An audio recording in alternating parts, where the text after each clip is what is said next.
One Piece chapter 1158 has finally dropped, and trust me, this chapter isn't just hype, it's history in the making. We got Roger's emotional flashback, Rocksteady Zebec's brutal fight against King Harold, the shocking betrayal of Elbaf, and the jaw-dropping reveal of Shanks' true origin. This is the kind of chapter where Oda throws so much lore at us that we're left speechless and at the same time theorizing for hours. Today, I'm gonna break it all down for you, explain every key detail. So sit back, relax, and let's dive deep into the mystery of Shanks, Shamrock, and the God Valley incident. We begin with the cover story in Wano, which teases Kozuki Moria, but that's just a side note. The real story starts aboard the Oro Jackson. Roger looks unusually sad, staring into the distance when his crew begins discussing Shaki. They reveal shocking news. Shaki has left the Kuja pirates. Immediately, the scene cuts to a flashback between Roger and Rayleigh, and here Oda hits us with the curveball. During their last clash with the Kuja pirates, Shaki secretly gave Rayleigh a letter. And what did that letter say? Not a strategy, not a warning, but a line straight out of romance. Come and make me yours. Roger sees it as nothing but a love letter. He teases Rayleigh endlessly, saying, "Don't tell me you're not interested. This is clearly a love letter." Rayleigh, embarrassed, insists he doesn't want to get involved. But Roger, he's fired up. He declares, "If you don't want her, then I'll make Shaki mine." His crewmates burst out laughing. Imagine it. The future Pirate King acting like a reckless teenager in love. And here's the kicker. Oda draws young Roger to look almost identical to Porcus D. Ace. The spiky hair, the stubborn grin, the fiery determination. It's like Ace staring back at us from the past. This father-son parallel isn't accidental. Oda is reminding us that Roger's will lives on in his son, and maybe even in Luffy. It's moments like these that make the flashback more than just lore. It's character poetry. The scene shifts with the time skip. Now we're inside Marijois. Saint Garling Figurlin, the executioner of God Valley, stands before the Gorosei. He proposes holding another rabbit hunting competition. Normally, this brutal event where celestial dragons hunt slaves for sport only happens every few years. But Garling insists it must happen soon and in a new location, God Valley. The Gorosei push back, saying the last hunt ended recently, but Garling is relentless. His reasoning? During his time in God Valley, he discovered something. The manga doesn't tell us what it is, but Garling claims it's so massive, so game-changing that even Emu would be pleased. That statement alone should send chills down your spine. Think about it. What could be so important that Garling, one of the most ruthless celestial dragon knights, couldn't wait years for another hunt? Fans are already speculating. Could it be an ancient weapon hidden deep in God Valley? Could it be the resource used to power the Mother Flame? The same weapon that wiped out Leloucha? Or could it be something even deeper? An artifact from the Void Century? Knowledge the world government has tried to erase for 800 years? And let's not forget, Saturn was present at God Valley, and he's the head of scientific development. That gives even more weight to the idea that what Garling found could be connected to technology or something from the Void Century. One thing's for sure, whatever he discovered triggered the chain of events that led to the legendary God Valley incident. And the most terrifying part? It all started because of Garling Figurlin's ambition. From Marijois, we cut to Pirate Island, and this is where things get wild. Shaki now runs a bar, and the place is packed. Pirates from across the seas line up just to meet her. She's become a celebrity among pirates, respected and admired. But inside the bar, there's a storm brewing. Rocksteady Zebec is there, and he once again tries to recruit King Harold of Elbaf. But this time, Harold doesn't agree. Instead, influenced by the Gorosei, Harold attacks Zebec. And with that, one of the greatest fights in One Piece history begins. Their clash of hockey is monstrous.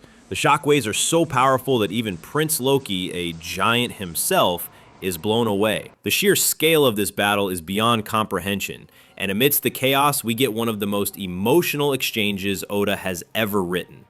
Zebec shouts, "You'd kill your own friend just because the world government promised you something? They're using you like a tool." Harold roars back, "The giant's past is filled with violence, but under the celestial dragons, we can achieve peace. Elbaf will be protected." Zebec, furious, points out the truth. The government sees giants as nothing but weapons. You'll be their slaves the moment you submit.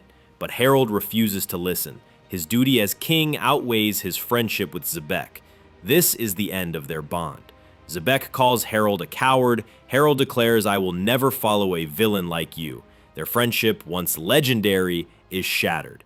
And poor Prince Loki, who idolized Zebec the way Luffy idolizes Shanks, is left heartbroken. He waits every day for Zebec to return, but he never does. The scene doesn't just add lore, it adds tragedy.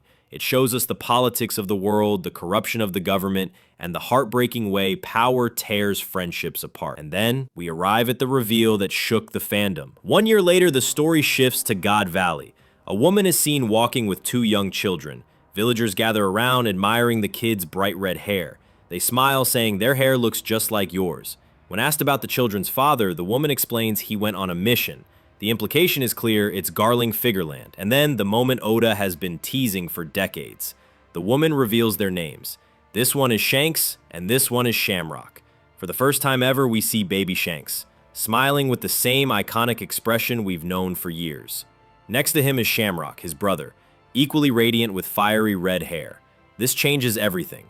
For years, fans theorized about Shanks' origin. Some believed he was related to the celestial dragons. Others thought he was found in a treasure chest. But now, Oda confirms it. Shanks' story begins in God Valley, tied directly to the Figureland family. And the panel isn't just lore, it's emotional. Seeing Shanks as a child, innocent and full of life, standing next to his sister, it's wholesome and heartbreaking at the same time. Because we know what's coming. The God Valley incident is only a year away. And these children, Shanks and Shamrock, are about to be caught in the storm that will shape the entire future of the One Piece world. And most importantly, this entire flashback is just 1 year before the God Valley incident, which means we are finally about to witness one of the greatest battles in One Piece history. Rocksteady, Zebec, Roger, Garp, and the Celestial Dragons all colliding on one island. So, let's recap. In just one chapter, Oda gave us Roger simping over Shaki and the shocking love letter twist, Garling Figureland's terrifying discovery in God Valley, Xebec vs. Harold, the ultimate clash of ideals and betrayal, and the birth of Shanks and Shamrock, finally confirming Shanks' true origin. This chapter isn't just setup, it's the beginning of the God Valley incident, the event that changed the world forever. And here's the scary part. There's no break next week, which means we are marching straight into the most explosive part of this flashback. Will we finally see the fall of rocks? Will we see young Garp and Roger teaming up? And what will happen to Shanks and Shamrock when the flames of God Valley consume everything? I want to hear your theories. What do you think Garling discovered? And where do you think Shamrock is today? Let me know in the comments. Thank you so much for watching. This is just the beginning. The storm of God Valley is coming. See you in the next video.